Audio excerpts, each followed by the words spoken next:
What's up, YouTube family? What's going on? Queen Kukui back with another top 5 video.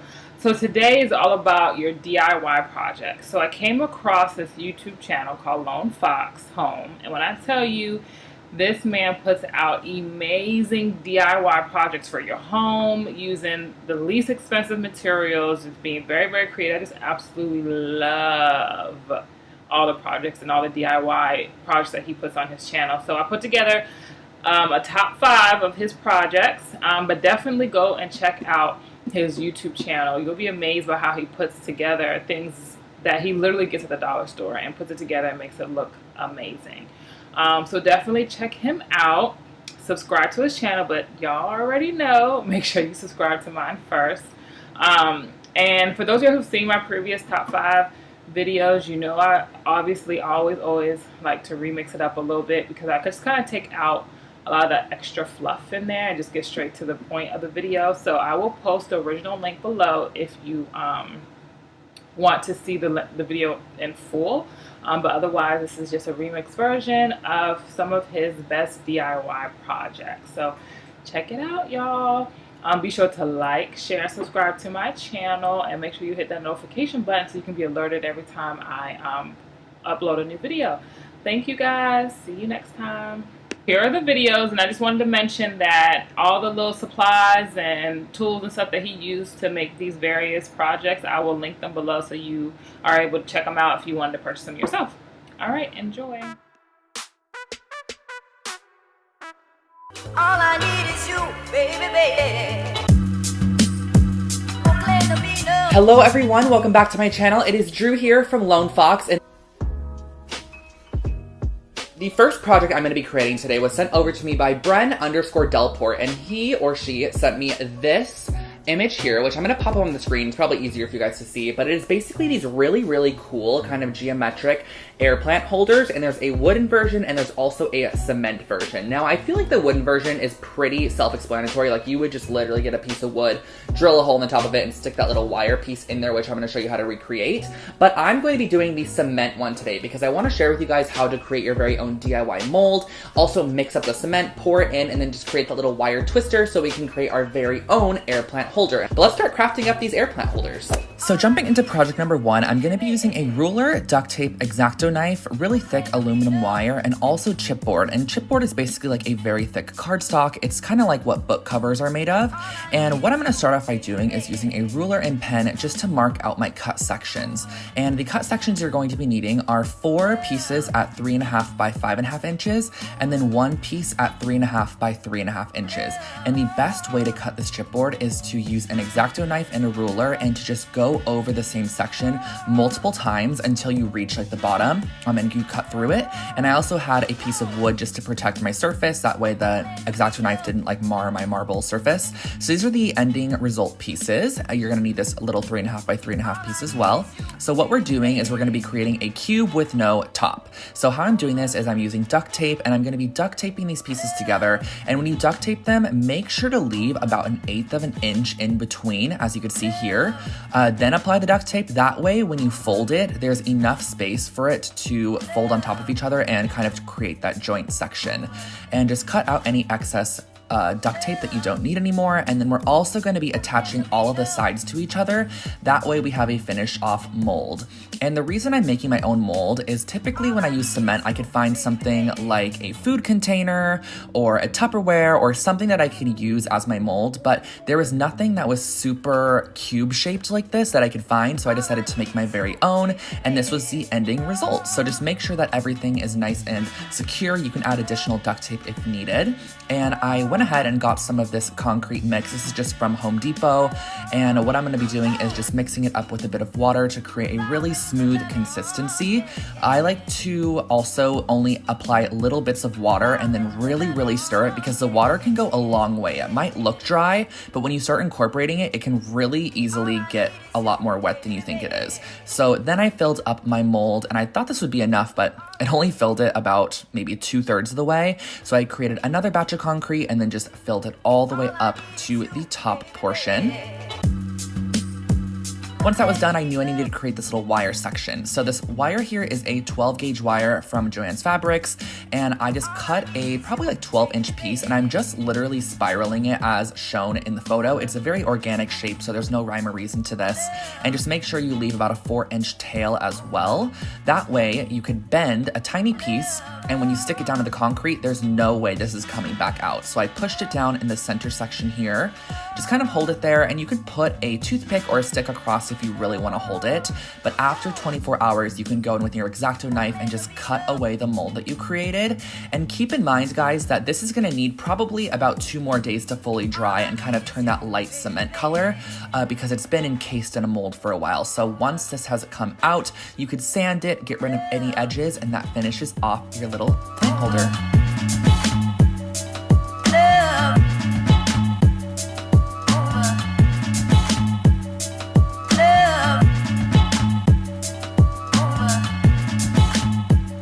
So I'm basically going to be recreating this for you guys because it has been very asked for. So let's get started. To start out this next project, we're using that same exact chipboard, just a scrap piece that I had. You can use cardboard, whatever you have on hand. And I'm using these lids to some candy jars to create a circle shape, and then using a smaller one, positioning it on the right side and doing about 3/4 of that circle to create this moon shape. And like I mentioned previously, the best way to cut this material out is to just go over it multiple times with an X-Acto knife. So this took me probably about 10 minutes to do. It was kind of tedious, but once I got the shape out of there, it looked incredible. And it literally looked identical to the one that I got from Urban Outfitters, maybe even a little bit better, not gonna lie. And I used a pen to mark where I wanted my holes to go, or where I wanted them to start and finish. Now I have an industrial hole punch. I've just had this for a long time. So if you don't have one of these, you can literally use like a sewing needle or an awl or whatever you do have to create the holes. I just found this was the easiest method to do. And I also used a little bit of this iridescent golden paint. Well, it's from the brand Golden. And I just gave it a nice coat of this paint. And this is such a pretty kind of shimmery silver. And I also went along the edges with this as well. Originally, I wanted to figure out how I could do this where it was made of metal, but I was just like, I don't know how to cut metal. So I created it out of the chipboard, painted it silver, gave it a nice coat of Mod Podge as well, just to kind of seal it and lock it in. And then I grabbed 2 spools of chain from Joann's and some jump rings.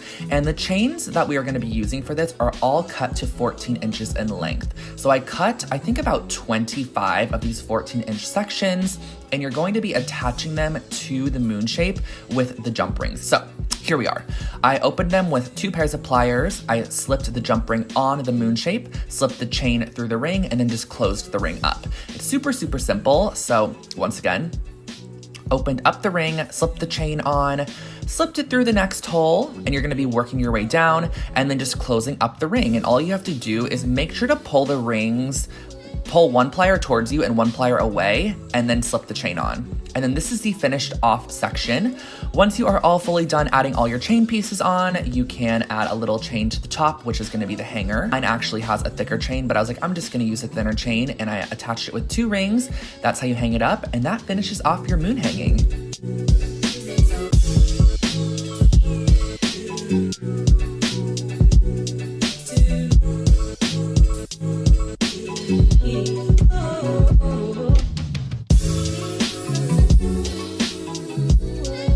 Of a coffee table that was constructed of wooden crates. And yeah, let's just drew it yourself. You know I had to save the best for last, so I'm using 4 of these wooden crates from Joann's Fabrics, and I'm also using 2 pieces of wood. I got these cut to 27.5 by 27.5, and I'm also using these small hairpin legs. I featured these on my channel in the past, and I'll link them below for you guys. They're from Amazon. So we're gonna be working from the tabletop, or the top of the table, and then working our way up. So I put the top of the table facing down, and I placed all 4 crates as shown on top of the piece of wood. You're basically gonna be like locking these together in this like grid section. And how I'm gonna be attaching the tabletop, because I do not want there to be any form of screw on the tabletop or anything like that, is I'm just using a super strong wood glue and just butting it up to the edge of that piece of wood and just making sure it's pressed down, adding a couple of heavy books on the inside, and then working my way around. So you're gonna be repeating this process all around, and keep in mind that these open sections that are facing the outside are gonna act as perfect storage cubbies for really anything you need. That's what I love about this project. So I'm attaching them all around. Now, keep in mind also the one that the girl sent me did not have any tabletop to it. It was fully open and they had a plant in the middle, which I just was not a fan of. So I really wanted to add a tabletop to mine.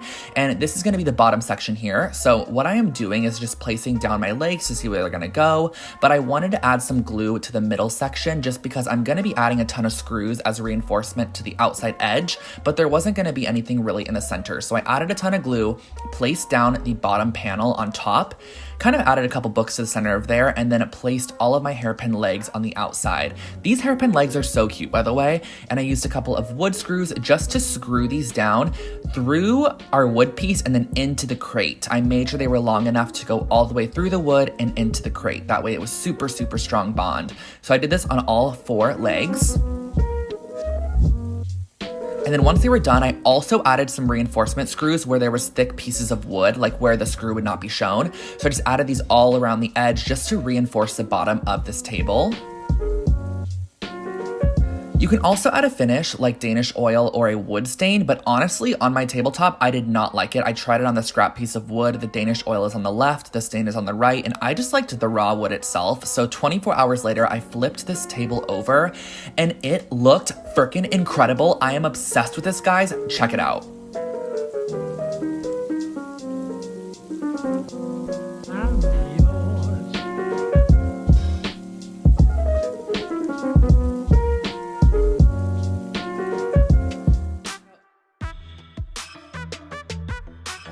So I was like, I'm going to try to emulate something like this using some wire, clay, and some spray paint. And I think I did a pretty darn good job. So let's jump on into this project.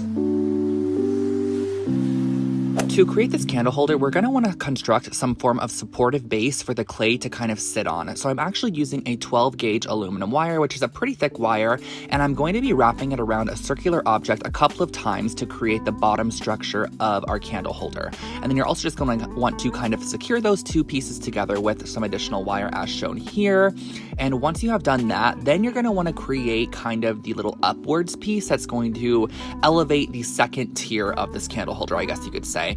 And on the second tier, you're going to want to wrap an additional circle as I'm doing here, and then just pull that strand right back down, and then just wrap your excess tail once you snip it around your base that you already started with. Keep in mind that this wire base is not going to be shown at all. It's more to just give like more of a structural integrity to the piece. So I then went in with some Sculpey white clay, just your basic clay, and I'm going to be wrapping this around the entire wire base, making sure to cover absolutely everything on the top, the sides, and the bottom, just giving it a nice even coating. And you can determine the thickness, however thick or thin you want to apply this on there. I think I did about a 1/2 inch to 3/4 inch all the way around. I also added it on the top portion as well and stuck my little pillar candle, or sorry, not pillar candle, but little candlestick in there to make sure that it would be able to stand up as shown here. That way when it bakes, you're gonna have a perfect little fit. So I also added a little bit of water to the whole piece. That is just to smooth it out. Essentially the clay will get a little bit wet and you can kind of smooth and mold it a little bit more than it already is. So once it's at this point, you're going to want to bake according to the clay's instructions. And then I'm using this really unique stone texture spray paint, and this is in the color Lime Wash. And it has this very sandy texture that kind of has browns and almost a little bit of like a turquoisey color in it. It's super, super pretty. So I sprayed multiple coats of this, letting it dry in between and hitting every single crack and crevice of this candlestick holder. And once it is dry, that's your finished candlestick holder.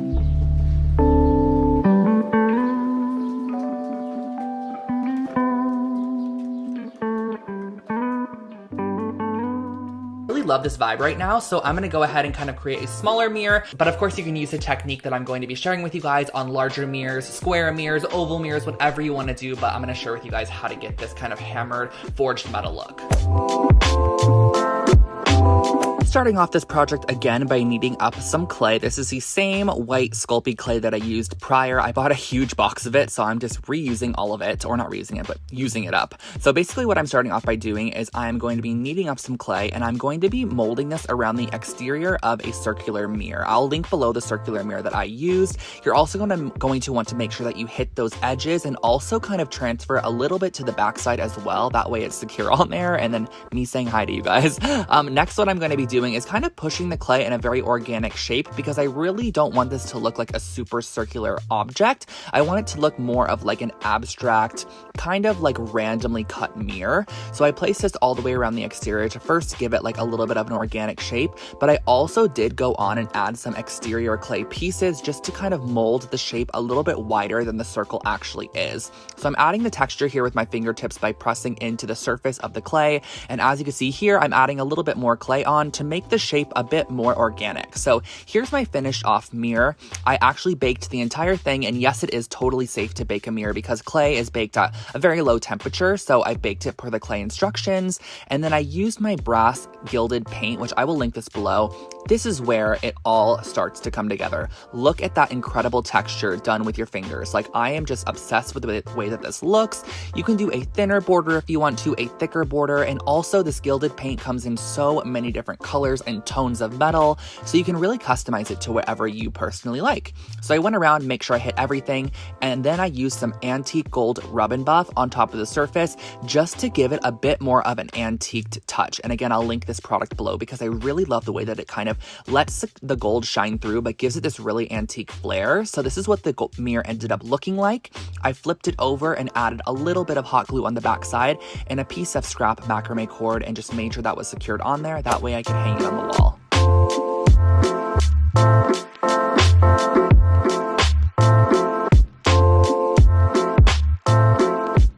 And a really cute hanging planter that almost has these little brass rings on it. It looks like it has 3 brass rings and then some macrame cord. This next project is a super simple one, especially for a macrame hanger. I used 3 gold rings and I also used some macrame cord. I cut these to 2 yards each and I used 2 of them, folded them in half, and I'm going to be attaching it with a lark's head knot to 2 of the rings. So what we're going to be doing next is doing a half square knot, which is essentially as shown here. You're going to put your left strand over the 2 centers, right strand over the top, under, and then pull up through that loop on the left side. And this is going to be very repetitive from here. You're actually going to be repeating the process over and over and over again, and that is what's going to be creating the spiral macrame. So once again, you guys are going to see, put the left one over the top of the 2 middles. The right one's going to go over the top of the right strand and under the middle, then up through the left side. It's kind of challenging to talk about. I feel like it's always hard to talk about macrame, but it's just very repetitive, and you're going to repeat the process, and as you do it, it's actually going to start spiraling, very similar to the inspo picture that was sent over. So once you reach the end of this, I just tied all of the strands together in one really big knot, and then I was able to just cut any of those strands at the end to make sure that it was nice and good. And this is going to be super strong to hang up. I wish I had a smaller ring like the inspo photo showed, but I didn't have one on hand. I then went ahead and placed in my 3rd ring, which is going to attach to the bottom of both of the 2 rings we already macrameed. And I basically wrapped macrame cord around this about 4 times. And then on the inside, I did a super tight square knot, which is right over left and then left over right. And square knots are honestly like extremely strong. So this is 1000% gonna hold up. I cut off the excess tails, and you can add a drop of glue or nail polish if you'd like to make sure that this stays super bonded, but this basically finishes off your planter.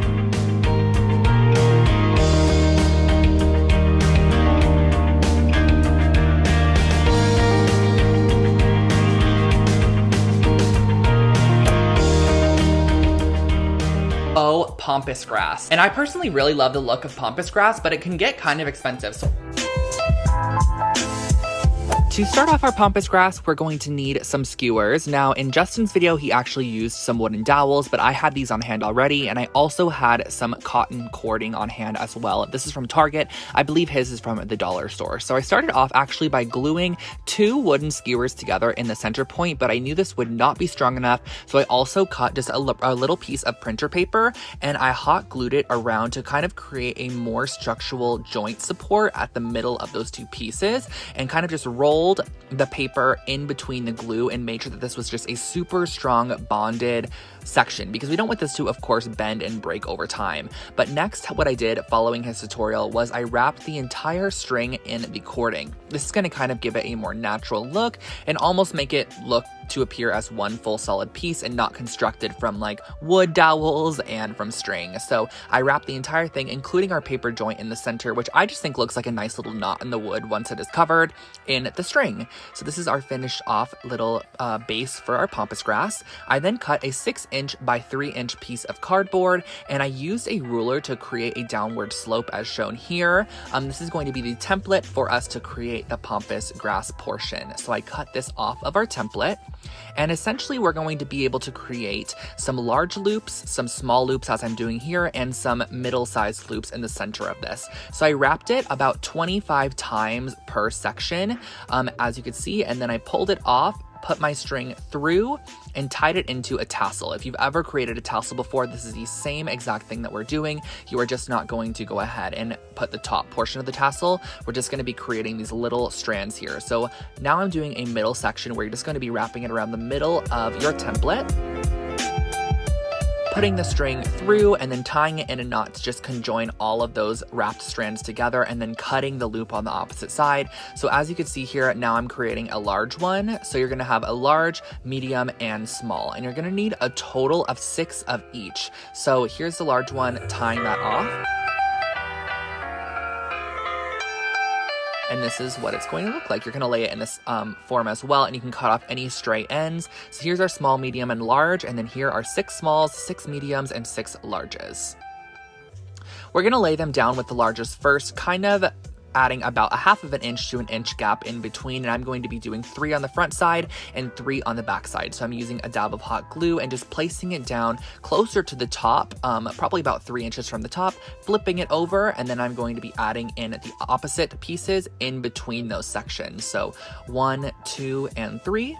We're going to be placing the other long strands on.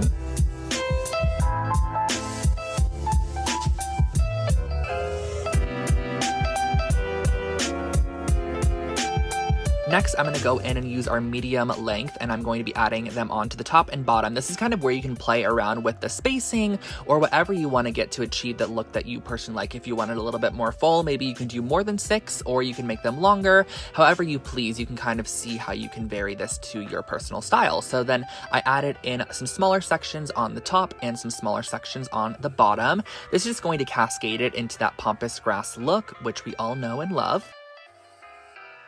Then I used just a regular comb to kind of comb out the strands. Justin did this as well. I feel like his string probably would combed a little bit easier. Mine seemed to be a bit tighter, but it did fray the ends a little bit, which I think definitely gave it a little bit of that natural kind of fluffy look that the pampas grass has. And then I used some hairspray. He did this too to kind of give it some structure. So you're gonna spray it with hairspray and kind of just twist it and fluff it, and the hairspray is kind of gonna hold it into place, and you could spray it as much or as little as possible. But this basically finished it off, and here you can see me creating another one. I created 2 of them for a terracotta vase that I have, and that finishes off your pampas grass. You could style them in a vase or jug.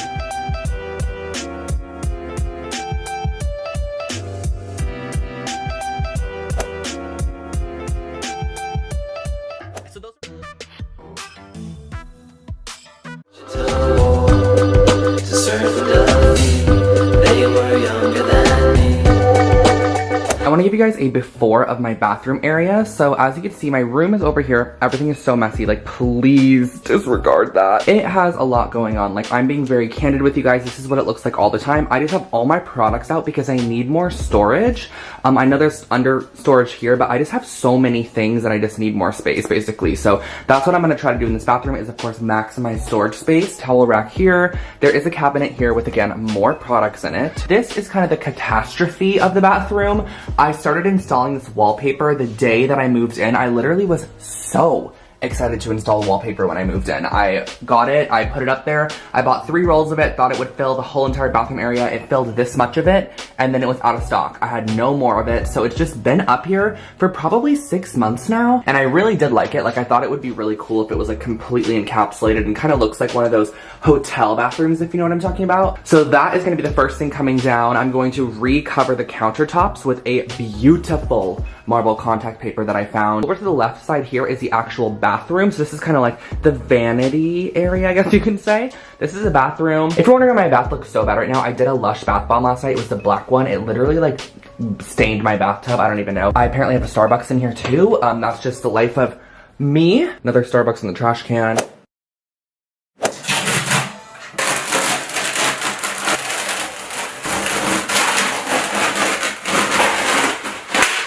So step 1 in this bathroom is going to be to cover the counters with contact paper. And this is the contact paper that I'm going to be using. It's from Amazon. I will put a pop-up of it on the screen right now and also put it in the description box below for you guys to take a look at. But instead of it being like a cool toned gray marble, it kind of has like some warm toned golds in it, which I think is going to be really, really nice.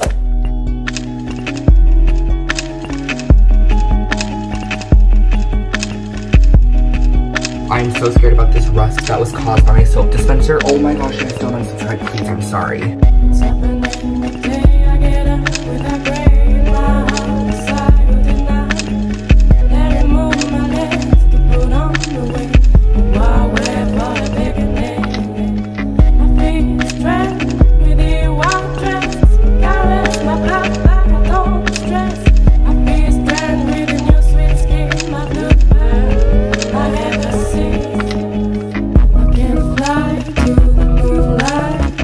Air bubbles that will not move. Like these are two in the center of the whole thing. Like there's one here too. Do the tiniest little prick in it with your X-Acto knife. Like it's literally microscopic. And you can actually reduce the air bubble like that by just pushing out the air from that little prick hole. See? And now it's literally completely gone.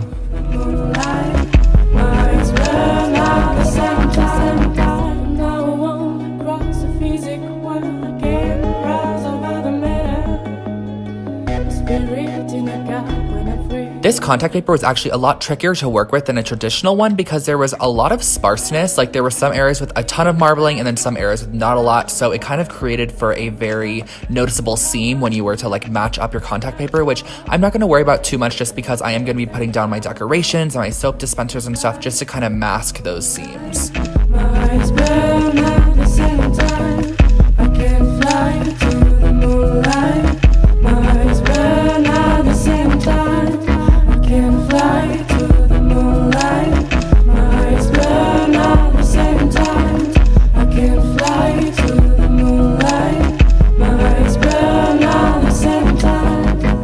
Countertop is completely done and it looks so good, you guys. I absolutely love it. I think the marble color is so pretty and I think that totally transformed this, makes it look so much more luxurious for sure. There are some spots, of course, where you can definitely tell the seam lines, like right here, because this marble is a little hard to match up, but overall I think it turned out really amazing. I picked up this picture ledge shelf from Target. It's 23 inches, which would fit perfectly on this wall right here. So I actually want to put this right up here, and basically a picture ledge is kind of what it shows in this little example here. It's supposed to hold small things or frames, whatever you want to do, so they kind of lean against the wall. But I'm going to use it to hold a couple of skincare products.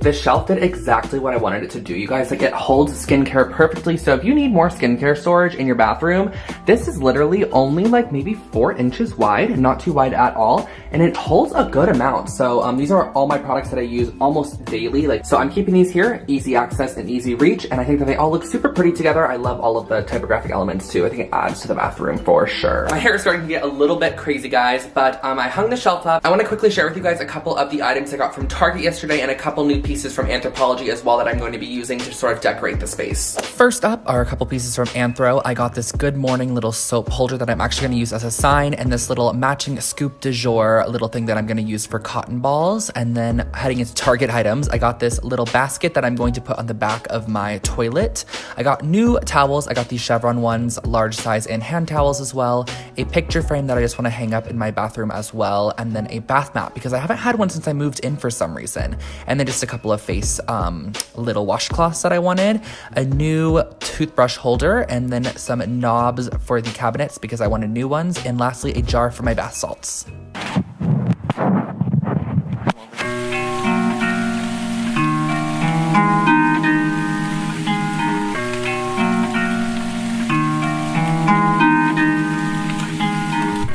I thought I would share with you guys under the sink to see how I organize my under the sink area, because I know a lot of people don't show this area, but I might as well because it's organized and I think it can help you guys. So what I do is I have a large basket here. This basket is full of products that brands have sent me that I haven't tried yet, but I want to try. If there are products that I get that I just don't want to even try at all, I typically will give them to a friend, to my parents, my brothers, or I'll donate them in general. This is all my medicine, just lots of stuff in there. And then right in here, this is all of my products that I have just like extras of, like the daily ones that I love to use a lot. So it's on this little rolling basket, which I actually really like. I think it's kind of fun. You can like roll it in and out. So these are just things that I use all the time, like whey products, extra ones that they've sent me, Glam Glow masks, honey masks, things that I have and that I use all the time, extras tanners and things like that. So those are just products that I already know I love that I just have extras of. And then right over here, just some extra toilet paper and my Cara vitamins that I take every single day. I know you're not supposed to keep toilet paper under the sink, but you know what? When you have a small apartment, you have to do what you gotta do. But I'm really pleased with how these little knobs turned out. I think they look amazing.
I definitely want to add this frame in my bathroom area where the toilet is, and so what I thought I would do is take a piece from the Tezza collage kit, which you guys all know, I love this kit so much.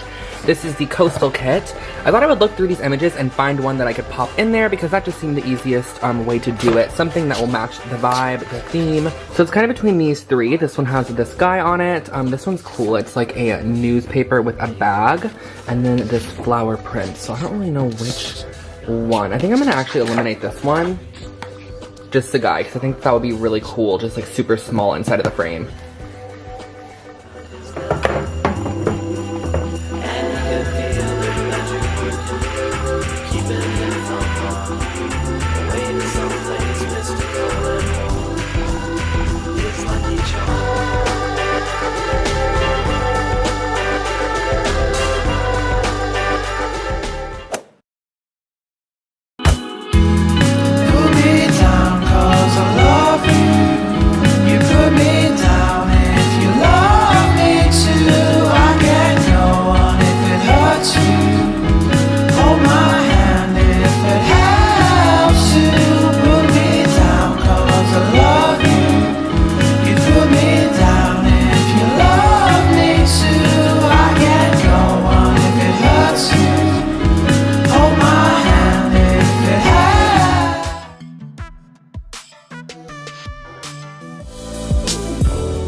I was walking through the aisle and saw this dog toy and I was like, let's make this into a chain link decor.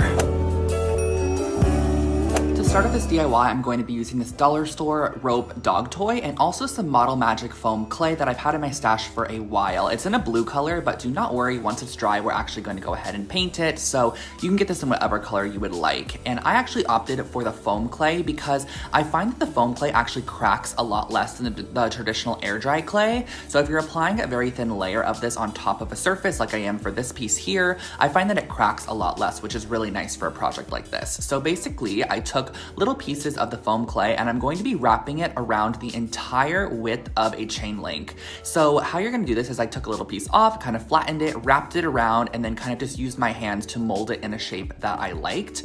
And then you're gonna go ahead and work on your second piece. But the thing is that once these links start kind of connecting or touching, the clay does stick together. So how I solved this issue was I used a little bit of saran wrap and I actually put it around the first link and I let the second link link then rest on top of it where the clay was already done. So as you can see here, I'm kind of maneuvering it over, laying the second link on top, and then I'm gonna work through the second link ending to make sure that it's fully covered in the clay. And I also covered the little plastic attachment, which is used to kind of connect the rope pieces, and everything just kind of works seamlessly in the end. So as you can see here, I'm adding a second piece of the saran wrap. That way I could then go ahead and work on my third piece and wrap that piece in clay as well.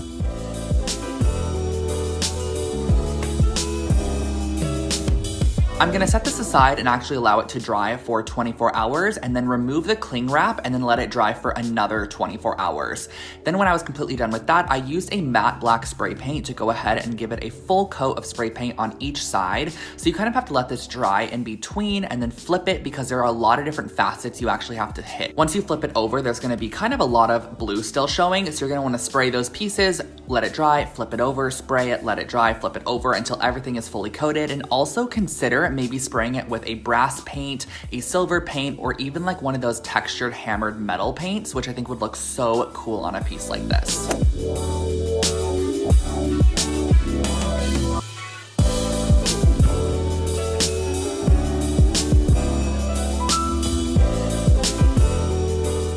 Jumping into project number 2, I really wanted to share this one with you guys, even though I feel like it's very self-explanatory because all I'm doing is spray painting, but I absolutely never knew about terracotta spray paint until I was scrolling on Amazon one day and saw terracotta spray paint, and I ordered it and instantly fell in love with it. It is such a cool medium to use. If you're a fan of terracotta or just like natural earthy tones, this is a great spray paint to use. So I'm gonna link it below for you guys if you are curious, but we are going to be using this on some Dollar Tree vases and like glassware and ceramicware to essentially turn those pieces into more of a terracotta look. To start off this project, I picked up a couple of just glassware pieces from the dollar store, but the star of the show is the terracotta spray paint by Rust-Oleum. I'm going to link it below for you guys. I found it on Amazon and I am obsessed with this product, but I kind of have done trial and error and figured out the best way to use it. You're gonna wanna put your can about 12 inches away from your item and do very light coats of this, but build it up. You're not gonna wanna spray a ton on at once because it will start dripping. And the great thing about this product is that when you spray it on, it kind of goes on a more brightish orange color, but as it dries into the most beautiful terracotta look, and it actually has that terracotta kind of sandy texture to it as well. So I let it dry for about 20 minutes between coats. It's a super quick dry because I believe it's more of a powder paint as opposed to a liquid paint, but you're gonna wanna do about 3 to 4 coats. And then I also got this little ceramic cactus ring holder or jewelry dish at the dollar store as well, and I sprayed that too. But as you can see, as the coats build, it turns into a beautiful terracotta finish.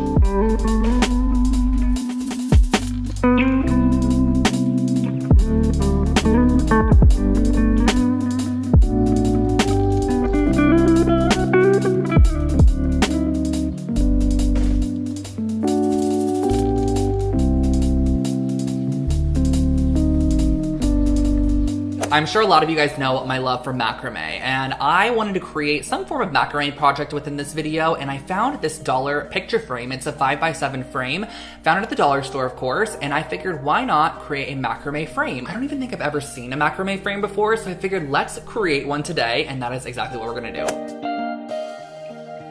For the macrame picture frame project, I used this 5x7 frame I found at the Dollar Tree, which is actually a really pretty frame, and also some macrame cord from Amazon, which I will link for you guys below. So what I started off by doing was measuring 5 5-foot pieces of macrame cord, and originally I was like, oh, I'm gonna need 5 pieces of this to make it wide enough to cover the frame, but I actually ended up only using 4 strands in the end. So I just went ahead and I taped this down to a heavy work surface. You can also use a clipboard or directly on top of a table. I just did it on this wood piece here. I used some tape and taped it down. Now this is a little bit out of order, but basically how you're gonna do this knot is you're gonna create a 4 shape and then pull the string up through and then repeat it one more time, and that's going to be your knot. So you're gonna create this 4 shape, pull the string up through, and then just tighten it up, and that is your knot. And then you're gonna work onto the next strand. So as long as your strands are just kind of nicely lined up together, you're gonna be able to really weave this kind of nicely, and it kind of creates a diagonal shape. So as you can see here, I'm gonna create my first knot, and each knot consists of 2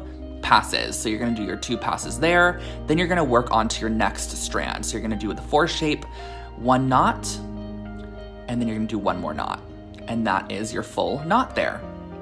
So as you can see, I kind of wanted to go ahead and see if the picture frame would be covered by this. This is when I started off with 5 strands, then I switched back to 4 strands, and this is just a very, very continuous kind of loop from here on out. So you're just going to be doing the 2 knots to create your knot and then work on to the next strand. And as you do this, your strands are actually going to transfer to the right, and you're just going to be continuing the process. So as you can see here, I'm finishing this up at the end, then you're going to grab your leftmost strand and continue the process again, working from left to right.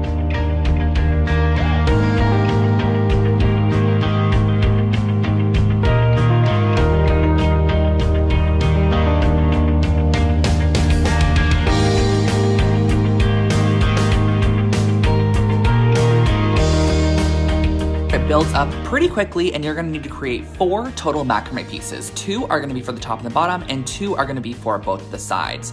So I started off by adding glue to the top of the frame, and then I'm going to be placing down my macrame piece that I created for the top, and then what you're going to want to do is also glue down those ends. I did the top and the bottom first.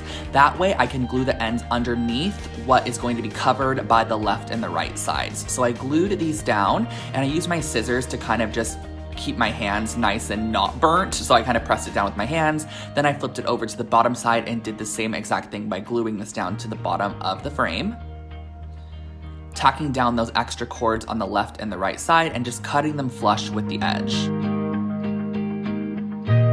Then we're gonna work over on the side, so I added a little bit of glue there, and then I took the piece that is for the side and pressed it on and kind of pressed it into that little crack on the corner, and then all the way down you're gonna wanna glue on the side of that frame and just press your piece down. And keep in mind that if you macrame a little bit more, the great thing is that you can kind of undo some of the knots if it's too long, but it could be a little bit more challenging to add knots. So I suggest macrameing a bit longer than you think, and then you can cut off any additional pieces. So as you can see here, I'm kind of unknotting it a little bit because it was just a little bit too long, and once you unknot it, you could then glue it into place and just cut off the strands flush to the knot that you created.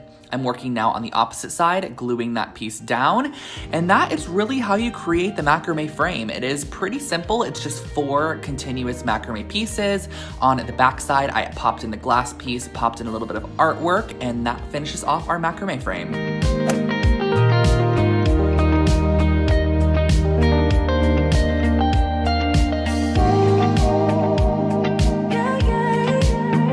This project was such a fun one, and it actually came together perfectly. I had the idea in my head when I saw a laundry basket at the dollar store, and I took the laundry basket, brought it home, and constructed it into a hanging caged pendant light, and I am obsessed with how this turned out. I think you guys are going to love it. This project probably cost me a maximum of $10.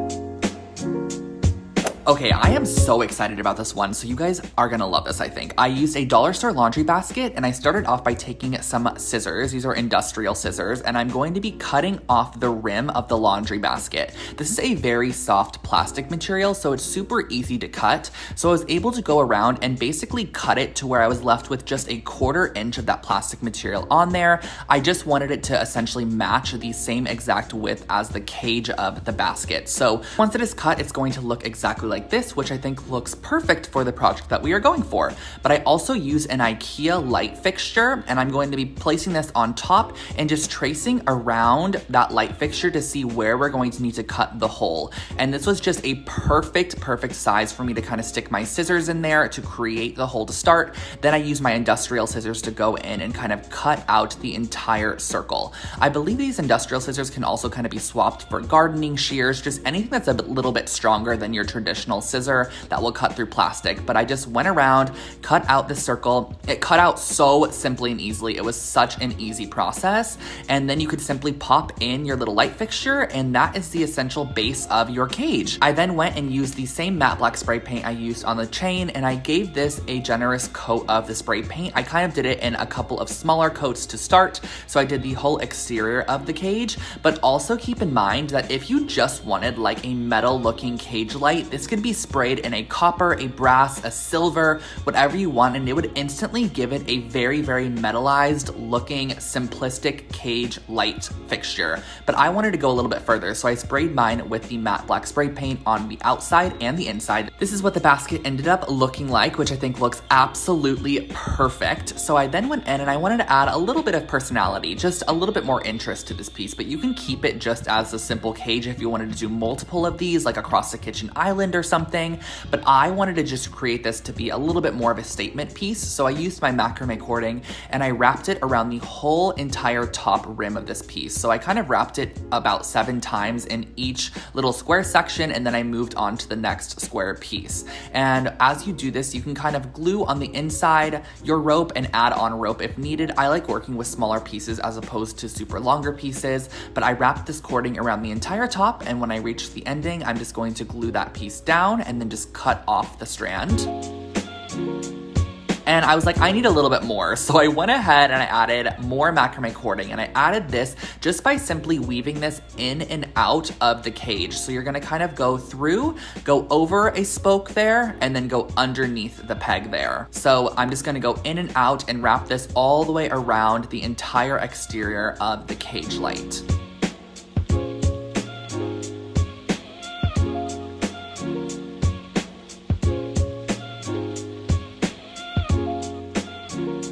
And the great thing about this light is you can personalize it. So let's just say you wanted to add macrame cord on the top, maybe you wanted it in the middle, maybe you wanted no macrame cord, maybe you wanted the entire thing to look macrame, which I think could look so cool and such a statement piece. I decided that I just wanted to add a little bit of macrame towards the bottom just to kind of make it look a little bit heavier towards the bottom, just because I feel like that gives it a nice weight to the piece, but I also believe that this adds a little bit of interest. And I also suggest gluing down once you are finished, just adding a little dot of glue underneath so that way the rope won't fall, and then just kind of press that rope on. This kind of finishes off our pendant light here. I'm going to pop in our IKEA light fixture, screw on the back side, screw in a simple little bulb here. This one has a vintage aesthetic, and that finishes off our light.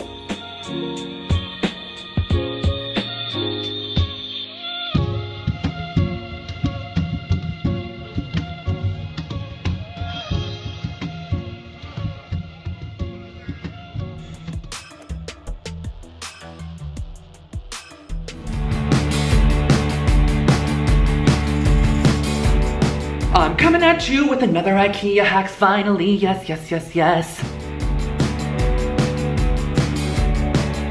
Alrighty guys, so kicking off this video with a super simple project. We're using the Trampa doormat, and for additional supplies, you're just going to be needing some black paint and a paintbrush of your choice. And this is all going to be freehand. It's super simple and easy. And honestly guys, you can find so many funny doormat ideas on Google if you type in doormat.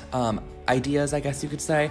I just think that some of them are so cute. So basically what I did was I used a paintbrush, and I used the width of the paintbrush to actually do the letter, like the line blocking on each letter. So I spelled out the word hello in the bottom left-hand corner. So when someone goes up to your door, they're going to be greeted with the word hello, of course. So I just used my black paint, and with this kind of doormat texture, I suggest kind of stippling the paint down into the actual mat, because I find that you get a better color payoff that way.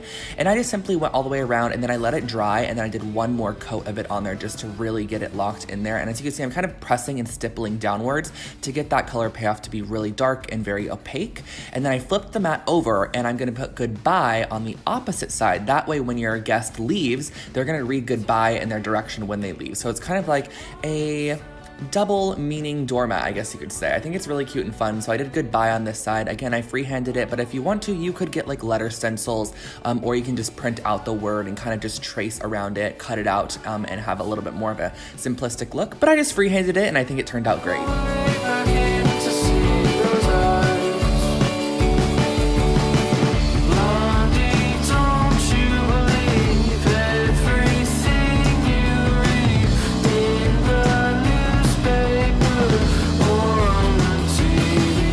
This is probably one of my favorite projects in the video for sure, and I'm using the Stockholm 2017 tray, which is actually currently on sale at IKEA for $24.99, but I did have one in my own collection, so I just pulled that one out and used it. I'm also using 3 hairpin legs from Amazon and some strong bond adhesive, which I will link those below for you guys. And all I started off by doing was flipping over my tray, and I'm going to be gluing down these hairpin legs in a kind of triangular shape. And what I suggest doing is adding glue to the bottom side, because essentially these are supposed to be screwed onto like your item, but the tray is not that thick, so I just decided to glue it down, and then make sure that you add glue into those holes and kind of make sure it overflows over the top, which is kind of going to act as almost like a reinforcement for that leg to stay on there.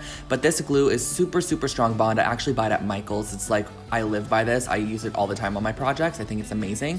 But just get it in those holes, glue it down in all 3 sections, and then I suggest just letting it dry overnight. And then once you are completely done, you have a perfect little side table or nightstand, whatever you want to use this for. It could even be a plant stand.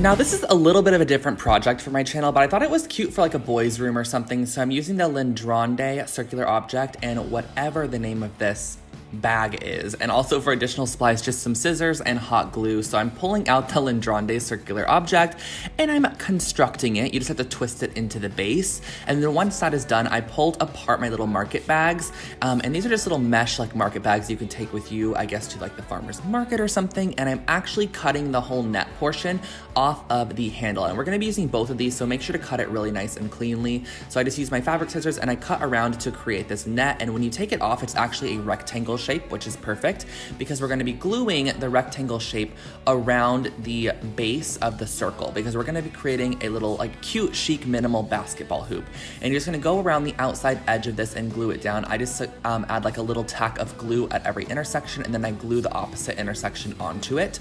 It's pretty self-explanatory, and I actually think I say self-explanatory so much I need to make merch that says it's pretty self-explanatory, because it seems to be my favorite thing to say, and you guys have been suggesting that in the comment section, which I think is so funny.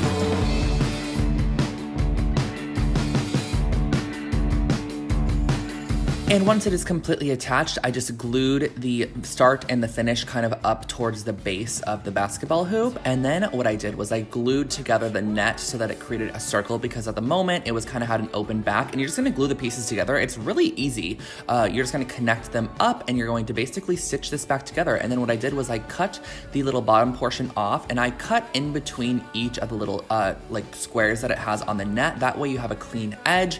And then lastly, I used the handle portion because the net at the bottom just looked kind of unfinished. So I used the handle portion kind of as a little bit of a sealant, I guess, for the bottom, or just to make it look a little bit cleaner. So I just wrapped that around the bottom portion, cut off the excess, and it just overall gave it a little bit more of a finished look. And then all you have to do is glue on a little string to hang it up, and I suggest gluing this as high as you can, that way it doesn't stick that far off the wall.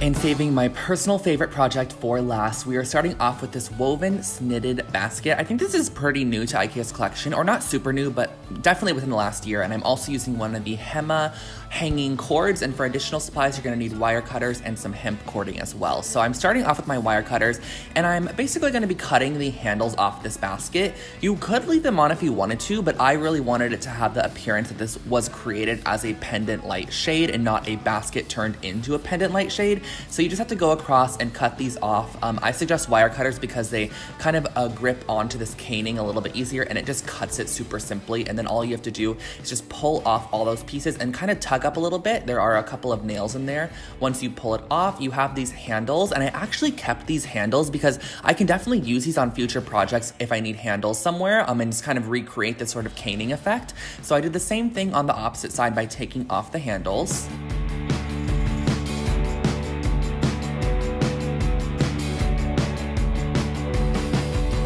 Once those handles were removed, I flipped the basket over, and we're gonna have to create a bit of an opening because these sections at the bottom are too close together to fit the cord through. So all I did was I used my wire cutters to just cut in that downward motion directly diagonal across from each other. So I cut out 2 sections, as you can see here, cut out 1 and 2, and it's super simple to cut these out. You're just creating a little bit of a larger gap. Then I flipped it completely 180, and I did the opposite side as well by cutting out the inside section here, just to create an opening where we can put the cord. This is kind of what it looks like once those are done. So this is the cord that we're using, and I'm gonna feed it up through the bottom and up through the top, I guess you could say. And then once it's all the way up, I'm putting it back down. We're wrapping this around the center section so that way we can get the light really centered in there. And I flipped it over in order just to tie it right at the base here. And then I'm actually going to feed the cord back through so that you're able to hang it. So you're gonna feed it back through so that the cord is going through the top portion of the basket, and then the light's gonna be in there, and then the cord is on the top. And I used a little bit of hemp cording up here just to kind of blend in and kind of camouflage with the actual basket, and I just tied it in a couple of knots so that way it stayed nice and secure up there. And then I screwed in an Edison bulb, and you have a perfect little hanging pendant light.